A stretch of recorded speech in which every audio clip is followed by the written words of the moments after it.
Pembacaan Alkitab Harian.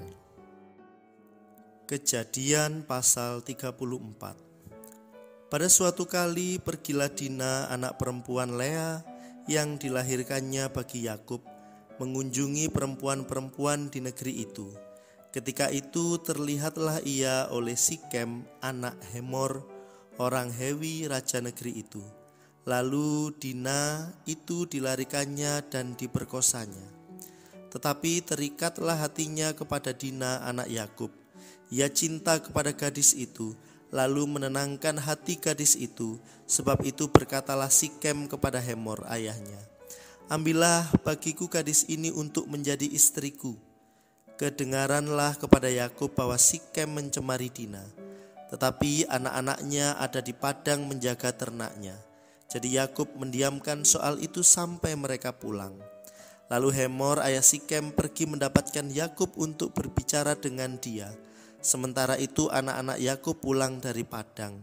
Dan sesudah mendengar peristiwa itu, orang-orang ini sakit hati dan sangat marah karena Sikem telah berbuat noda di antara orang Israel dengan memperkosa anak perempuan Yakub. Sebab yang demikian itu tidak patut dilakukan. Berbicaralah Hemor kepada mereka itu, "Hati Sikem anakku mengingini anakmu.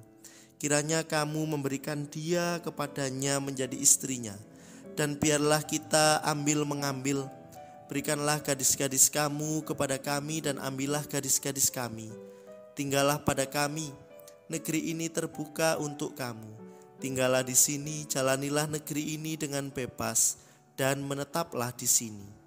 Lalu Sikem berkata kepada ayah anak itu dan kepada kakak-kakaknya, "Biarlah kiranya aku mendapat kasihmu. Aku akan memberikan kepadamu apa yang kamu minta. Walaupun kamu bebankan kepadaku uang jujuran dan uang mahar seberapa banyak pun, aku akan memberikan apa yang kamu minta. Tetapi berilah gadis itu kepadaku menjadi istriku." Lalu anak-anak Yakub menjawab Sikem dan Hemor ayahnya dengan tipu muslihat, karena Sikem telah mencemari Dina adik mereka itu. Berkatalah mereka kepada kedua orang itu, "Kami tidak dapat berbuat demikian, memberikan adik kami kepada seorang laki-laki yang tidak bersunat, sebab hal itu aib bagi kami. Hanyalah dengan syarat ini kami dapat menyetujui permintaanmu. Kamu harus sama seperti kami, yaitu setiap laki-laki di antara kamu harus disunat. Barulah kami akan memberikan gadis-gadis kami kepada kamu dan mengambil gadis-gadis kamu. Maka kami akan tinggal padamu dan kita akan menjadi satu bangsa. Tetapi jika kamu tidak mendengarkan perkataan kami dan kamu tidak disunat, maka kami akan mengambil kembali anak itu lalu pergi." Lalu Hemor dan Sikem anak Hemor menyetujui usul mereka, dan orang muda itu tidak bertangguh melakukannya, sebab ia suka kepada anak Yakub.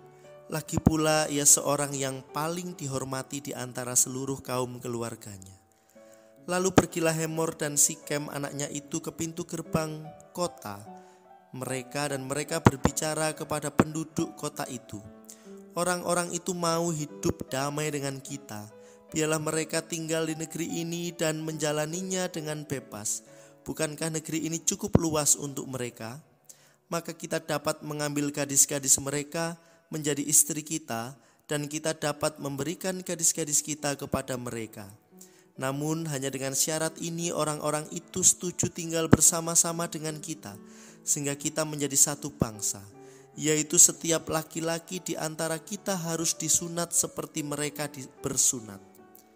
Ternak mereka, harta benda mereka, dan segala hewan mereka, bukankah semuanya itu akan menjadi milik kita? Hanya biarlah kita menyetujui permintaan mereka, sehingga mereka tetap tinggal pada kita." Maka usul Hemor dan Sikem anaknya itu didengarkan oleh semua orang yang datang berkumpul di pintu gerbang kota itu. Lalu disunatlah setiap laki-laki, yakni setiap orang dewasa di kota itu. Pada hari ketiga, ketika mereka sedang menderita kesakitan, datanglah dua orang anak Yakub, yaitu Simeon dan Lewi, kakak-kakak Dina. Setelah masing-masing mengambil pedangnya, menyerang kota itu dengan tidak takut-takut serta membunuh setiap laki-laki. Juga Hemor dan Sikem anaknya dibunuh mereka dengan mata pedang, dan mereka mengambil Dina dari rumah Sikem lalu pergi. Kemudian datanglah anak-anak Yakub merampasi orang-orang yang terbunuh itu, lalu menjarah kota itu, karena adik mereka telah dicemari. Kambing dombanya dan lembu sapinya, keledainya dan segala yang di dalam dan di luar kota itu dibawa mereka. Segala kekayaannya, semua anaknya dan perempuannya ditawan dan dijarah mereka, juga seluruhnya yang ada di rumah-rumah. Yakub berkata kepada Simeon dan Lewi, "Kamu telah mencelakakan aku dengan membusukkan namaku kepada penduduk negeri ini, kepada orang Kanaan dan orang Feris, padahal kita ini hanya sedikit jumlahnya. Apabila mereka bersekutu melawan kita, tentulah mereka akan memukul kita kalah, dan kita akan dipunahkan, aku beserta seisi rumahku." Tetapi jawab mereka, "Mengapa adik kita diperlakukannya sebagai seorang perempuan sundal?" Demikianlah pembacaan Alkitab harian. Tuhan memberkati. Amin.